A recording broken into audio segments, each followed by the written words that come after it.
Regarding abortion and the fact that Canada, Quebec may receive patients from for abortions from the U.S. What are you asking this morning especially? Well, we're asking Mr. Legault and his government to evaluate the potential impacts of a U.S. Supreme Court decision on Quebec. We need to know what the impacts will be here. Will some American women find shelter here? If it's the case, we have to be ready. And at Québec Solidaire, we're not excluding the possibility to help them.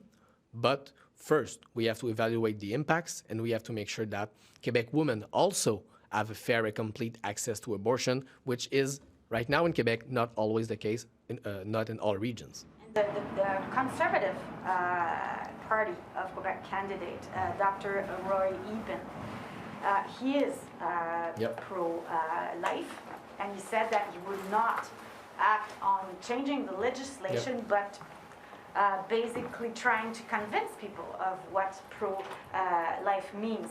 And the Quebec Conservative Party's position on abortion is still pro-choice. So, I mean, you have to be careful with what you say about Dr. Roy Epen. I mean, you still need to send a warning to Quebecers?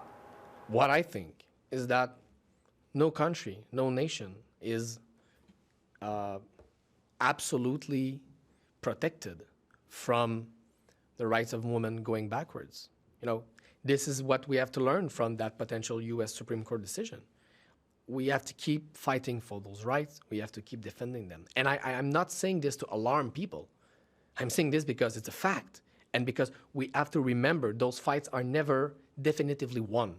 And it's the case for the rights of a lot of people in our society. You know, history does not walk in a single direction. It's possible for societies to go backward. We have seen this in history, and that's why we have to be careful. That's why we need to keep fighting, and that's why we're asking at Québec Solidaire every political party in Quebec to make sure they are not putting on the ballot potential MNAs that will want for Quebec to go backwards on that issue.